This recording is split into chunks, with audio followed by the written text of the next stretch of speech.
वोटों पर डाल सकता है। इस तरह के कृत्य को अगर मैं कहूं तो ये बेहद शर्मनाक और हमारे देश में एक काला अध्याय के रूप में मैं कहूंगी कि आने वाले समय में जाना जाएगा। साथियों, आपने देखा होगा कि आज तक भाजपा के जो मुख्य अधिकारी रहते थे, जिनकी बात को महत्व दिया जाता था, वो या तो राष्ट्रीय अध्यक्ष होते थे भाजपा के और या फिर आरएसएस के जनरल सेक्रेटरी होते थे, चाहे वो पीएल संतोष जी को मैं बोलूं और चाहे मैं नड्डा जी को। लेकिन अब ना राहुल, ना जो है नड्डा जी और ना ही पीएल संतोष जी की वो अहमियत रही जो कि अब राहुल नवीन की हो। अब राहुल नवीन एक ऐसे व्यक्ति के तौर पर भाजपा के लिए काम कर रहे हैं कि जहां भाजपा ने इशारा कर दिया कि आज वहां जाइए तो वहां दौड़ गए, आज यहां जाइए तो यहां दौड़ गए और केवल चुनावी प्रदेशों में भाजपा इस तरह के काम करने का काम कर, चाहे हमारे जो है अध्यक्ष है डोटासरा जी, उनके ऊपर इल्जाम को लेकर, चाहे हमारा जो प्रदेश है छत्तीसगढ़, उसमें बघेल जी के ऊपर लेकर।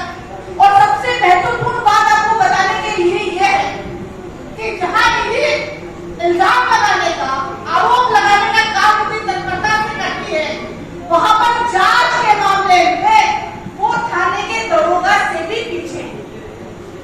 यानी कि एक थाने का जो साधारण थाने का दरोगा जो है वो ज्यादा अच्छी जांच कर देता होगा जो कि ईडी नहीं कर पाता। साथियों, आज हमारी चर्चा जो है, आज हमारा जो वक्तव्य है जनता को आपके माध्यम से यही बताने का प्रयास करने का है कि भाजपा किस प्रकार लगातार ईडी और सीबीआई का अस्त्र के रूप में प्रयोग कर रही है और कांग्रेस ने दमन कर दिया। कांग्रेस के नेताओं को और इसी सिलसिले को बरकरार रखते हुए मैं पहले बिंदु जी ने ठीक कहा, चुनाव के वक्त में जिस तरीके से ब्यूरोक्रेसी टोटल चुनाव आयोग के नीचे आ जाती है, वैसे ही ईडी को सारा काम करना चाहिए। चुनाव के वक्त में जो चुनाव लड़ रहे लोग हैं उनके ऊपर छापा डालना, जैसे भी डोटासरा जी के यहाँ छापा डाला गया, 10,000 की रेस की मिली, वो वही छोड़ गए। तो इन चीजों से क्या फायदा? आज उनके तो 2-3 दिन चुनाव में खराब हो गए ना। चुनाव आयोग को चाहिए कि वो इस मामले में इंटरफियरेंस करे और जिसे आज हमारे चीफ सेक्रेटरी, हमारे डीजी राजस्थान में गया, मध्य प्रदेश में गया, अन्य देशों में जहाँ चुनाव हो रहे, चाहे बीजेपी की सरकार हो या कांग्रेस की सरकार हो, छत्तीसगढ़ तमाम सरकारी एजेंसियां चुनाव आयोग के निर्देशन में काम कर रही है। वैसे ही संवैधानिक संस्थाओं को संविधान के अनुसार कार्रवाई करनी चाहिए और